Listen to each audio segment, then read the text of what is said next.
വടക്കേടത്തെ മൂത്ത മകൻ കൃഷ്ണൻ നായരുടെ മകൾ ഡോക്ടർ ദുർഗയുടെ വിവാഹമാണെന്ന്. അതീവ പ്രൗഢിയോടെയുള്ള വിവാഹം. ഒരുക്കങ്ങളെല്ലാം കഴിഞ്ഞ് വരനും കൂട്ടരും ഓഡിറ്റോറിയത്തിൽ എത്തിയിട്ടുണ്ട്. സർവാഭരണ വിഭൂഷിയായ ദുർഗ ഒരുങ്ങി ഇരിക്കുന്നുണ്ട്. ചെക്കനെ കാണാനുള്ള ധൃതി കാരണം അവളുടെ കൂടെ ഇരുന്നവരെല്ലാം ഹാളിലേക്ക് പോയ സമയം. ആഭരണങ്ങളെല്ലാം അഴിച്ചുവെച്ച് അവൾ ആരുടെയും ശ്രദ്ധ എത്താത്തിടത്ത് നിർത്തിയിട്ട കാറിൽ കയറി.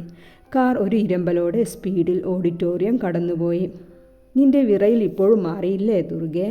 രൂപേഷ്, എനിക്കെന്തോ വല്ലാത്ത പേടി തോന്നുന്നു. ഇങ്ങനെ ഒളിച്ചോടി വരണ്ടായിരുന്നു. നിനക്ക് വീട്ടിൽ വന്ന് പെണ്ണ് ചോദിക്കാമായിരുന്നല്ലോ. എന്നെ കാണാത്തതിൽ എൻ്റെ അച്ഛൻ്റെയും അമ്മയുടെയും അവസ്ഥ, എൻ്റെ കുടുംബം. ഈശ്വര, വേണ്ടായിരുന്നു എന്ന് തോന്നുന്നുണ്ടോ ദുർഗ?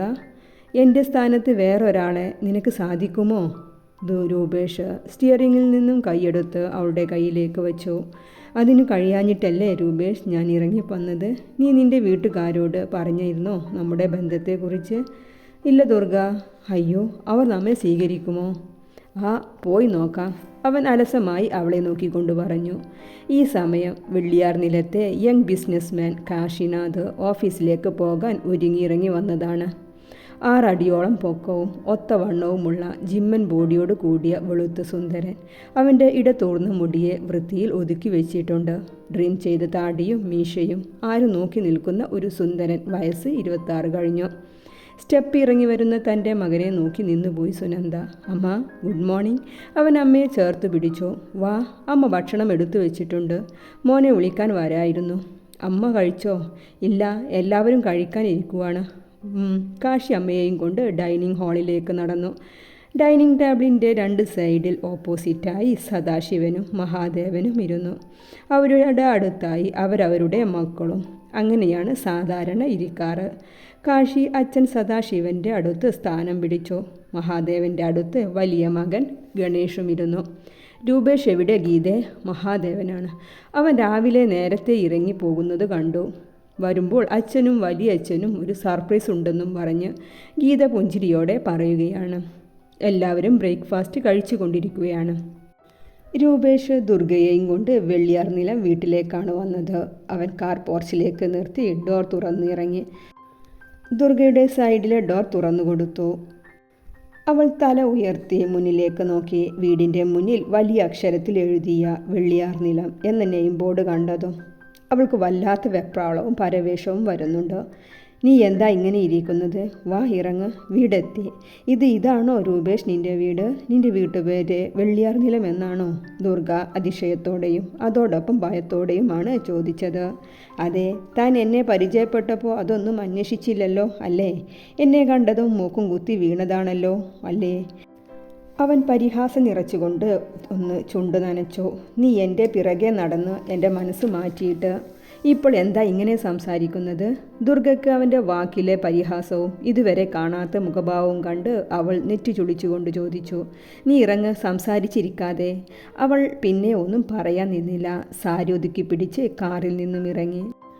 അവളെ കയ്യും പിടിച്ച് അകത്തേക്ക് കയറ്റി രൂപേഷ്. ഡൈനിങ് ഹാളിൽ എത്തിയതും അവളെ ഒരു സൈഡിൽ ലിവിംഗ് റൂം സെറ്റ് ചെയ്തയിടത്തേക്ക് ശക്തിയിൽ തള്ളുകയാണ് ചെയ്തത്. അപ്രതീക്ഷിതമായ അവൻ്റെ പ്രവൃത്തിയിൽ ദുർഗ തെറിച്ച് അവിടെയുള്ള കുഷ്യനിലേക്ക് ചെന്ന് വീണു. പെട്ടെന്നുള്ള ശബ്ദം കേട്ടതും ഭക്ഷണം കഴിച്ചു കൊണ്ടിരുന്നവരെല്ലാം ഞെട്ടി എഴുന്നേറ്റുപോയി. വെള്ളിയാർ നിലം വീട്ടിലെ കാരണവർ ശിവശങ്കരനും ഭാര്യ ദേവയാനിക്കും മക്കൾ 4, 2 ആണും 2 പെണ്ണും. മൂത്ത മകൾ ദേവിക, ഭർത്താവ് മുകുന്ദൻ, 2 മക്കൾ പ്രവീണ, ശരണ്യ. രണ്ടാമത്തെ മകൻ സദാശിവൻ, ഭാര്യ സുനന്ദ, മക്കൾ കാശിനാഥ്, കാർത്തിക. മൂന്നാമത്തവൻ മഹാദേവൻ, ഭാര്യ ഗീത, മക്കൾ ഗണേഷ്, രൂപേഷ്.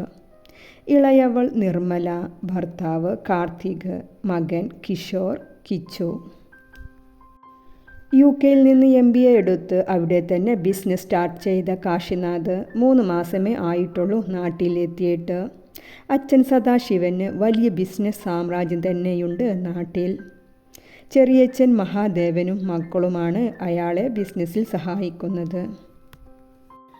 മുത്തശ്ശൻ ശിവശങ്കരനും ഭാര്യയും മരണപ്പെട്ടിട്ട് വർഷം 17 കഴിഞ്ഞു.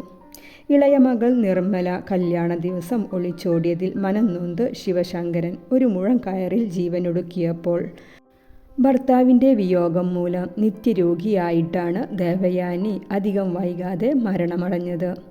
അച്ഛൻ്റെ മരണത്തിന് കാരണക്കായവരോട് തീർത്താൽ തീരാത്ത പകയും കൊണ്ട് നടക്കുകയാണ് വെള്ളിയാർ നിലത്തെ ആണുങ്ങൾ. അവസരം കാത്തിരിക്കുകയാണ് അവർ ഇത്രയും വർഷക്കാലം. വടക്കേടത്ത് തറവാട്ടിലെ കാരണവർ ജഗന്നാഥൻ, ഭാര്യ മീനാക്ഷി വർഷങ്ങൾക്ക് മുന്നേ മരിച്ചുപോയിരുന്നു.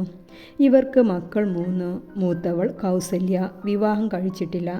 രണ്ടാമത്തവൻ കൃഷ്ണൻ നായർ, ഭാര്യ രേണുക, 2 പെൺമക്കൾ ദുർഗ, ദർശന. മൂന്നാമത്തവൻ കാർത്തിക്, ഭാര്യ നിർമ്മല, മകൻ കിഷോർ, കിച്ചു. ഈ സമയം വടക്കേടത്ത് മുഹൂർത്തത്തിന് സമയമായി. വധുവിനെ കൊണ്ടുവരാൻ കാർമ്മികനായ തിരുമേനിയുടെ ഓർഡർ വന്നു. ദുർഗയുടെ അമ്മ രേണുകയും ചെറിയമ്മ നിർമ്മലയും അവളെ കൊണ്ടുവരാൻ പോയതാണ്. മംഗല്യത്തിൻ്റെ പൊൻവെളിച്ചവുമായി വധുവിനെ ആനയിക്കാൻ താലമേന്തി പെൺകുട്ടികൾ കാത്തു നിൽക്കുന്നുണ്ട്. കൂടെ അനിയത്തി ദർശനയും. ഏട്ടത്തി, നിർമ്മലയുടെ വിളി കേട്ടാണ് രേണുക വേഗം ഡ്രസ്സിംഗ് റൂമിലേക്ക് കയറിയത്. ആഭരണങ്ങളെല്ലാം ഡ്രസ്സിംഗ് ടേബിളിൽ അഴിച്ചു വെച്ചത് കണ്ടതും അവരും ഒന്ന് ഞെട്ടി. നിർമ്മലെ, ഇത് എന്താ? ദുർഗ എവിടെ? മുഹൂർത്തം അടുക്കുന്ന സമയത്ത് ഈ കുട്ടി ഇതെല്ലാം അഴിച്ചു വെച്ച് എവിടെ പോയി? അവർ അടുത്തുള്ള ബാത്റൂമിലും ബാൽക്കണിയിലും എല്ലാം പോയി നോക്കി. നിർമ്മല എന്ത് ചെയ്യണം, എന്ത് പറയണം എന്നറിയാതെ മരവിച്ച് നിൽക്കുകയാണ്.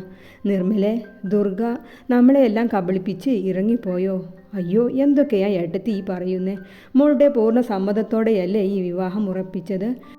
ഒരുക്കിയിരുത്തിയപ്പോഴും മോള് സന്തോഷത്തിൽ തന്നെ ആയിരുന്നു. രേണു, നിങ്ങൾ എന്തെടുക്കുവാണ്? അവിടെ എല്ലാവരും ധൃതി കൂട്ടുന്നു. കൃഷ്ണൻ ധൃതിയിൽ റൂമിലേക്ക് കയറി വന്നു. രേണുകയുടെയും നിർമ്മലയുടെയും അന്തം വിട്ട നിൽപ്പ് കണ്ട് അയാൾ റൂമിലൂടെ ഒന്ന് കണ്ണോടിച്ചു. ടേബിളിലെ സ്വർണവും ദുർഗയെ അവിടെയെവിടെയും കാണാത്തതും അയാൾക്ക് അരിശം കയറി തുടങ്ങിയിരുന്നു. ഇത്ര നേരമായിട്ടും പെണ്ണിനെ ഒരുക്കിയില്ലേ രേണു?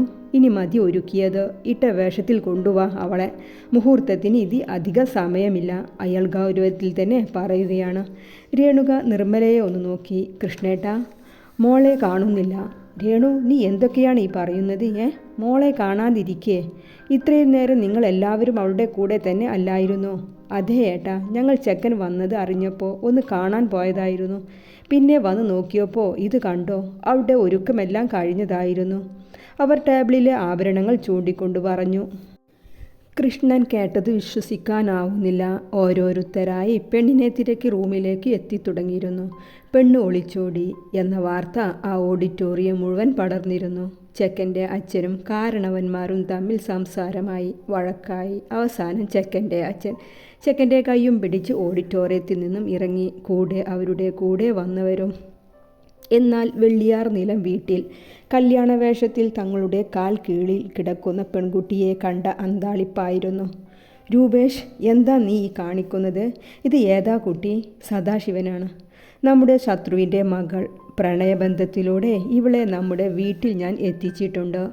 രൂപേഷിൻ്റെ വായിൽ നിന്ന് വീണ വാക്കുകൾ കേട്ടതും ദുർഗ ആ ഇരുത്തത്തിൽ തന്നെ അവനെ പരിഭ്രമത്തോടെ നോക്കി. മുത്തശ്ശൻ്റെ മരണത്തിന് കാരണക്കാരായവർക്ക് ഞാൻ നൽകിയ തിരിച്ചടിയാണ്. ഇതാണ് നിങ്ങൾക്കുള്ള എൻ്റെ സർപ്രൈസ്. രൂപേഷ് ആവേശത്തോടെ പറയുകയാണ്. കേട്ടുനിന്ന പെണ്ണുങ്ങളെല്ലാം അമ്പരപ്പിലാണ്. എന്തൊക്കെയാണ് രൂപേഷ് നീ ഈ പറയുന്നത്? തെളിച്ച് പറയ്, മഹാദേവൻ ഗൗരവത്തിൽ ചോദിക്കുന്നുണ്ട്. വടക്കേടത്തെ കൃഷ്ണൻ നായരുടെ വലിയ മകൾ ഡോക്ടർ ദുർഗ. ഇന്നിവളുടെ വിവാഹമാണ്. ഇവൾ എൻ്റെ പ്രണയ നാടകത്തിൽ വീണ് എൻ്റെ കൂടെ ഇറങ്ങി വന്നു. അവൻ ദുർഗയുടെ അടുത്ത് മുട്ടുകുത്തിയിരുന്ന് അവളുടെ മുഖത്തേക്ക് ഉറ്റുനോക്കിക്കൊണ്ട് പറഞ്ഞു, എൻ്റെ കൂടെ ചാടിപ്പോന്നു എന്ന് അവൻ പുച്ഛച്ചിരിയോടെ വിവരിച്ചു. ദുർഗ തൻ്റെ ചുറ്റും നിൽക്കുന്നവരെയെല്ലാം തല ഉയർത്തി നോക്കി. അവളുടെ കണ്ണുകൾ നിറഞ്ഞൊഴുകുന്നുണ്ട്. മുടികൾ പാറിപ്പറന്നിരുന്നു. രൂപേഷ് അവളുടെ കവിളിൽ കുത്തിപ്പിടിച്ച് അവളെ ഉയർത്തി സദാശിവൻ്റെയും മഹാദേവൻ്റെയും മുന്നിലേക്ക് തിരിച്ചു നിർത്തി. നിന്റെ വീട്ടുകാർ കാരണം ഞങ്ങൾക്കുണ്ടായ നഷ്ടം അത് നീയും അനുഭവിക്കണം. അതിനുവേണ്ടിയാണ് നിന്നെ ഇവിടെ വരെ എത്തിച്ചത് ഞാൻ. അവൻ അവളെ പിടിച്ചു തള്ളി മുന്നിൽ നിൽക്കുന്നവരുടെ മുന്നിലേക്ക്. എന്നാൽ ഇതെല്ലാം കേട്ട് തൊട്ടപ്പുറം നിന്നിരുന്ന കാശിയുടെ കണ്ണുകൾ കനൽ കോരിയിട്ട പോലെ ചുവന്നു. പുരികങ്ങൾ വില്ലുപോലെ വളഞ്ഞു. നെറ്റിയിൽ രുദ്രരേഖകൾ തെളിഞ്ഞു. അവൻ കണ്ണുകൾ കോപത്താൽ ഇറുക്കി അടച്ചു.